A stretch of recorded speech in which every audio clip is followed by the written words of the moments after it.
আসলে তাড়াহুড়ো করে পাওয়া জিনিস বেশি দিন ধরে টিকে থাকে না, আর যে জিনিস বেশি দিন ধরে টিকে থাকে সেই জিনিস তাড়াহুড়ো করে পাওয়া যায় না।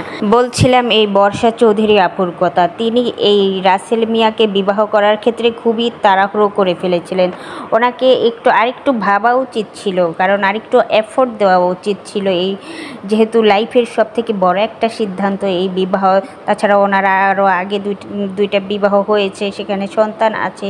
তারপরে এই রাসেল মিয়া, এই যে রাসেল ভাইপার, একে দেখলেই তো একটু বোঝা যায় যে অন্য লেভেলের মানুষ। সে নাকি বর্ষা আপুকে নানানভাবে নির্যাতন করেছে, মারধর করেছে, তার হাত কেটে ফেলেছে, তার থেকে নাটকের জন্য ৩-৪ লক্ষ টাকা নিয়েছে। প্রতিনিয়তই এভাবে তিনি নির্যাতন করেই চলেছিলেন। তো এগুলো তো আর সব মেয়েরাই সহ্য করে না, তাই না? তো এই রাসেল মিয়ার নাকি কেউ নাই, সে নাকি একদম এতিম। তাহলে সে কি কলাগাছ ভেদ করে চলে আসছে? আসলে এই বর্ষা আপুর আরেকটু ভেবে চিন্তে এই রাসেল মিয়ার সম্পর্কে সিদ্ধান্তটা নেওয়া উচিত ছিল। তো সে নাকি নানানভাবে বুঝিয়ে শুনিয়ে ছলনা করে এই বর্ষা আপুকে বিয়ে করেছে। তো এক্ষেত্রে এই বর্ষা আপুটা অনেক বড় একটা ভুল করে ফেলেছে, যেই ভুলের মাসুলটা হয়তো বা তাকে সারাটা জীবন বয়ে বেড়াতে হবে। তো আমরাও আমাদের লাইফে অনেকে এরকম বড় ভুল করে ফেলি, পরবর্তীতে সেই ভুলের মাসুল দিতে হয় এবং সারাটা জীবনই পস্তাতে হয়।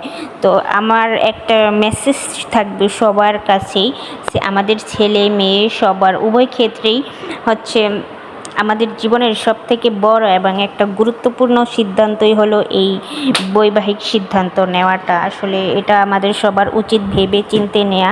দেখুন, আপনার এই সিদ্ধান্তের উপরেই ডিপেন্ড করবে আপনি আপনার বাকি জীবনটা কেমন কাটবে, কেমন হবে আপনার বাকি জীবনটা। কাজেই আমাদের সকলের উচিত সব দিক বিবেচনা করে আল্লাহর উপর সম্পূর্ণ ডিপেন্ডেন্ট হয়ে এই সিদ্ধান্তটার উপর সবথেকে বেশি এফোর্ট দেওয়া আমাদের জরুরি প্রয়োজন। তো যাই হোক বন্ধুরা, সবাই এই আপুটার জন্য অনেক অনেক দোয়া করবেন। তো এই রাসেল মিয়াকে নাকি পুলিশ আটক করে ফেলেছে অলরেডি, আর এই আপুটাও নাকি তাকে ডিভোর্স দিয়ে দিবেন। আর এইভাবে তো থাকা সম্ভব না, যেহেতু উনি অনেক নির্যাতন করেছেন এবং সব মেয়েরা এগুলো সহ্য করতে পারে না আর সহ্য করে থাকেও না। তো যাই হোক, সবাই এই আপুটার জন্য দোয়া করবেন যাতে এই বর্ষা আপুটা ধৈর্য ধারণ করতে পারে এবং স্ট্রংলি থাকতে পারে এবং সব সময় নিজেকে স্ট্রং রাখতে পারে। তার বাকি জীবনটা ভালো হোক, ভালো থাকুক, এটাই চাই। আর বাকি জীবনটা যেন সে ইসলামের পথে চলতে পারে এবং সে যেন ইসলামিক মাইন্ডে চলে। সেও একটু উশৃঙ্খল টাইপেরই মানুষ, তাও দোয়া করি সে যেন ভালোভাবে থাকে। সবাই দোয়া করবেন। আল্লাহ হাফেজ।